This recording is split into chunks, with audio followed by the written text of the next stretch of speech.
Abonnez-vous et cliquez aussi sur la petite cloche de notification pour ne rien rater de nos prochaines vidéos. N'oubliez pas de partager aussi la vidéo et de la liker. Afrique N24. Yemi Omo Yemi, bonsoir Yemi. Yemi, je t'ai suivi et je suis un peu étonné que tes sorties ne t'apprennent pas de prendre du recul parfois et de te poser cette simple question. Est-ce que mes sorties apportent quelque chose en termes de changement factuel sur mon pays? Si c'est oui, en tant qu'homme responsable, tu vas continuer dans le même sens. Si c'est non, tu vas changer ta stratégie. Apparemment, du moins depuis que moi je te connais, cette stratégie qui dit de tirer sur le chef de l'État, de tuer, de faire un coup d'État, ne marche pas. Ce qui veut dire que tu fais quelque chose qui n'a pas l'unanimité des gens. Yemi, l'histoire du Togo est très récente. Donc, à ton âge, tu devras au moins connaître les 3/4 de cette histoire. Parce que elle n'a pas plus de 100 ans, l'histoire du Togo. Du Togo moderne, bien sûr. Et quand on ne veut pas regarder en face la réalité, on finit par accoucher des choses que tu ne cesses d'accoucher et qui deviennent pratiquement un slogan, mieux une chansonnette. Yemi, très rapidement, je veux te faire un petit bref rappel de l'histoire du Togo. Le soldat de Rambo Koboso prend sur lui de tuer Yadima. Il tire sur lui à bout portant et le manque de justesse. Yadima fera de ce geste l'homme qui a une baraka. C'est-à-dire, comme il n'a pas été atteint par balle, il a quelques forces un peu mystérieuses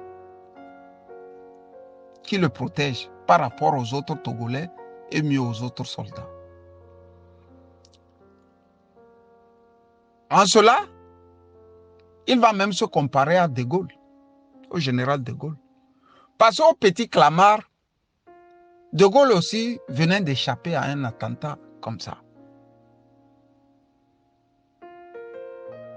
Et Adema va se trouver dans la peau de Gaulle.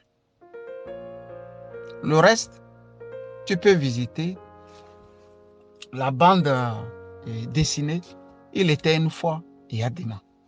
Tout y est dedans.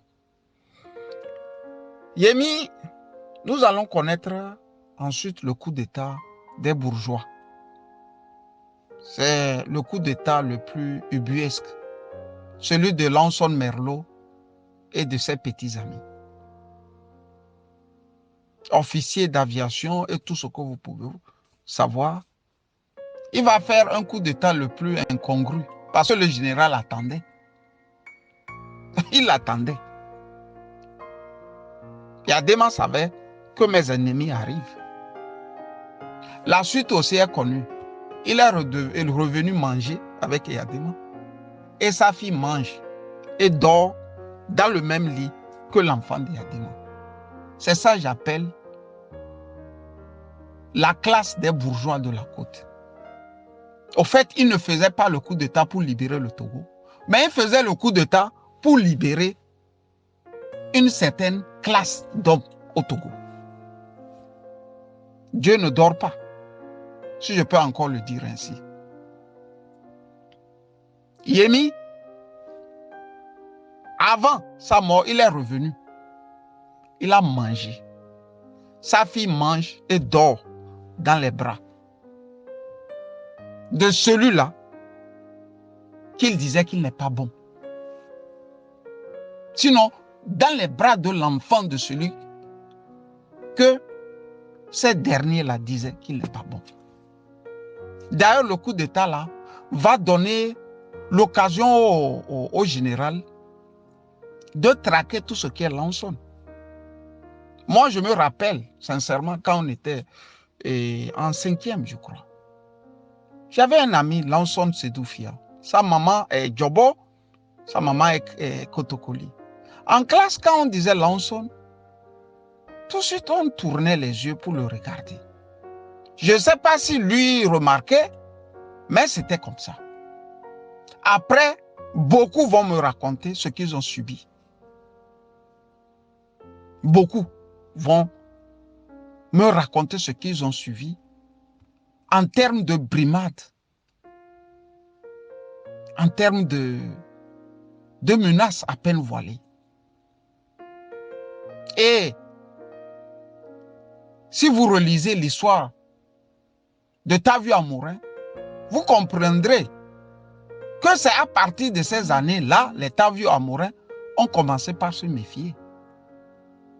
Quand il arrivera à l'aéroport, un officier, Kabié, bien sûr, va lui dire, nous vous avons. Nous vous avons, nous vous suivons.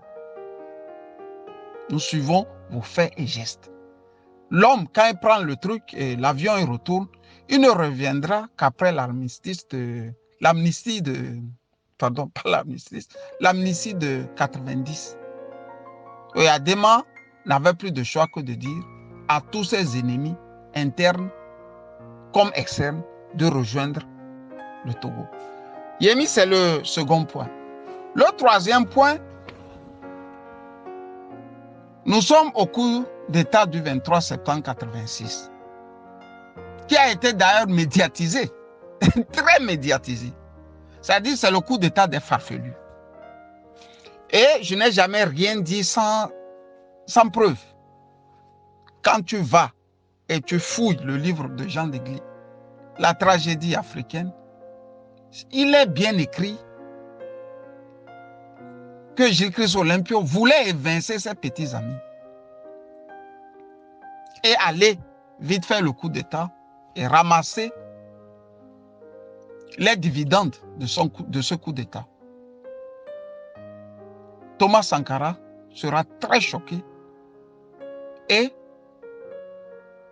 il le jettera Gilles-Christ Olympio pour un temps en prison.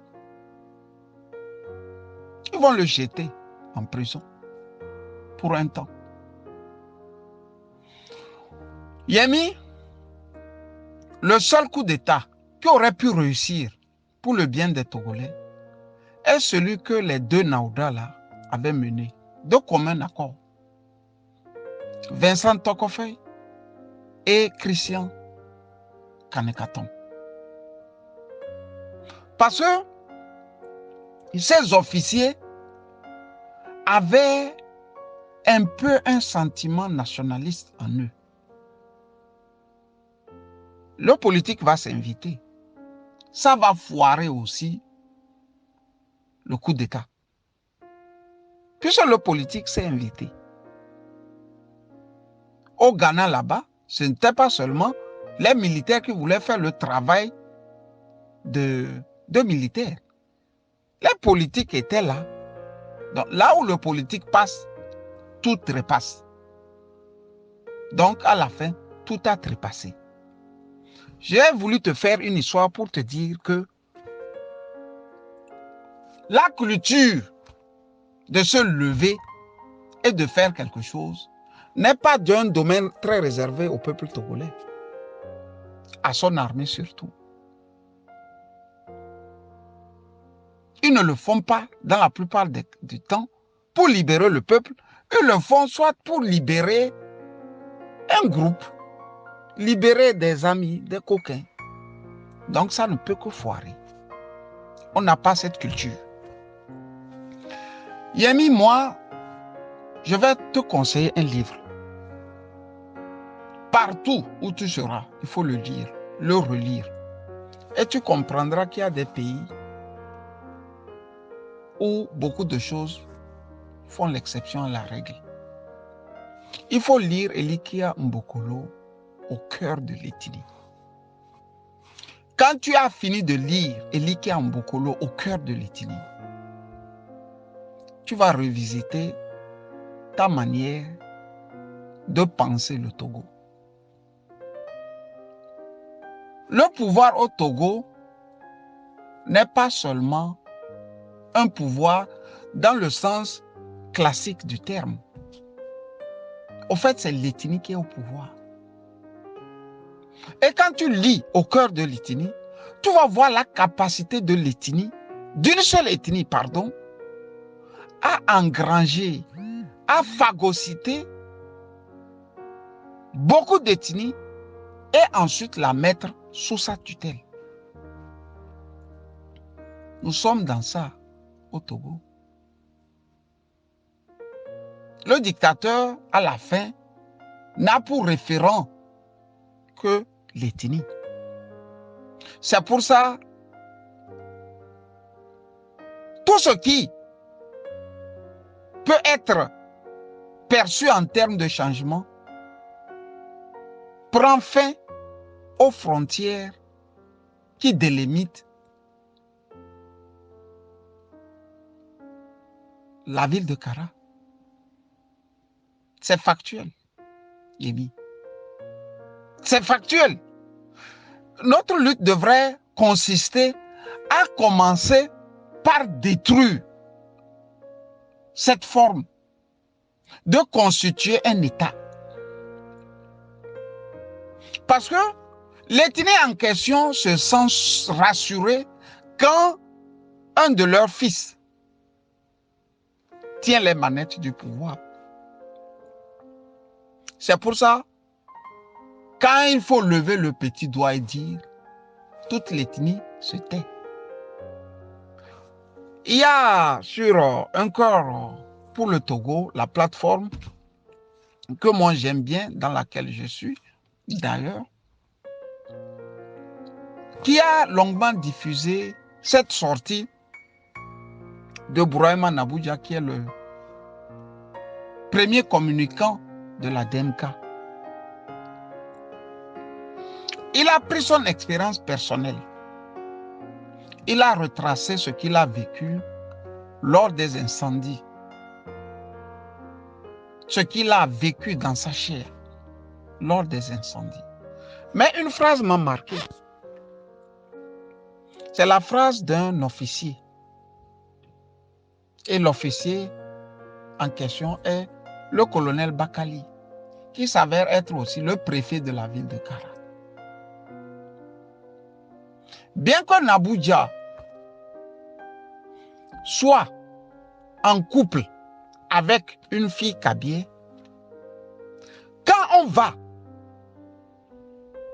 l'accuser d'avoir incendié les marchés, je dis on l'accuse innocemment d'avoir incendié les marchés, ce qui va marquer ce foyer est le regard du citoyen Kabyé vis-à-vis de sa femme, qui est elle aussi Kabyé. Naboudia a dit on ne saluait pas sa femme. Mais le pauvre Naboudia n'a pas dit ou n'a pas compris pourquoi on ne saluait pas sa femme. Ou mieux encore, en tant que politique, il n'a pas voulu le dire. On ne saluait pas sa femme parce qu'on trouvait sa femme de traître. Comment, toi, une fille Kabyé, tu peux être avec un opposant? C'est ça le message que le voisinage voulait dire à la femme. Mieux, Bakali va venir lui-même, en bon Kabyé, lui dire les yeux dans les yeux, pied à pied et du tac au tac. Si tu veux faire politique là, il faut retourner chez toi, en pays Bassar. Dites-moi qui ça a choqué en pays Kabyé, ça là. Yémi, concentre-toi à déconstruire ce que je viens de te dire. Tant qu'on n'aura pas déconstruit cela, un coup d'État ne viendra pas. Parce que l'ethnie n'a pas pris soin de laisser une petite marge de manœuvre aux autres ethnies. Et tu le remarqueras. Quand tu es au Togo, tu as l'impression qu'ils sont les plus nombreux. Ils ne sont pas les plus nombreux du Togo, non. Mais comme ils sont pratiquement dans les postes stratégiques, tu as cette impression. On a des amis qui viennent, mais à l'aéroport de Lomé, là, c'est seulement les Kabyles, quoi. Mais quand tu vas au CHU de Lomé, là, c'est on dirait les Kabyles. Oh, ils sont nombreux, hein. Oh, ils font beaucoup d'enfants, hein. Non. Non. Comme ils sont dans les postes stratégiques, ça vous donne cette impression. On a peur même de se lever et de leur dire « Stop !» Yémi, commence par ça, par ce travail de terrain. Tu expliques ce qu'est l'ethnie. Pourquoi, dans une société donnée, toutes les ethnies doivent se valoir, doivent être égales. Si tu as pu faire ce travail-là, tu n'auras pas besoin de 24 heures pour dire à un militaire de chasser les Nyasingbe du pouvoir. Ce ne sont pas les conditions qui manquent. C'est le travail de terrain qu'on n'a pas fait ou pas du tout fait dans ce sens. Parce que toi, tu veux qu'on tire et on tue les Nyasingbe. Toute une ethnie ne veut pas qu'on les tue. Parce que psychologiquement, ils sont un paravent pour eux. Donc tout ce que toi, tu vas lancer sur la place publique, ça tombe à volo. Travail de terrain, tu ne l'as pas fait. Donc tu ne peux pas exiger que quelqu'un tire sur le pouvoir. Si quelqu'un tire sur le pouvoir, là, toi, quand vous venez là, vous allez faire comment? Vous allez payer. Tu allez rendre le coup pour le coup. Parce que le Kabyle est conscient qu'il a vraiment martyrisé beaucoup d'ethnies. Il ne faut plus se voiler la face. Quand il a eu l'occasion, il a maté. Il n'a pas fait de la dentelle. Donc, commence par dire que ça ne se fait pas. Ce que vous faites aux autres, là, ça ne se fait pas. Trouve le moyen de phagocyter des Kabyles aussi qui vont chanter ça. Sinon, tu devrais toi-même commencer par préparer tes enfants pour un coup d'État contre les Nyasingbe. Parce que si tu attends les Kabyles là, ils ne leveront pas le petit doigt. Bonne soirée, bye bye. Likez la vidéo si ce n'est pas déjà fait. Laissez aussi votre point de vue en commentaire.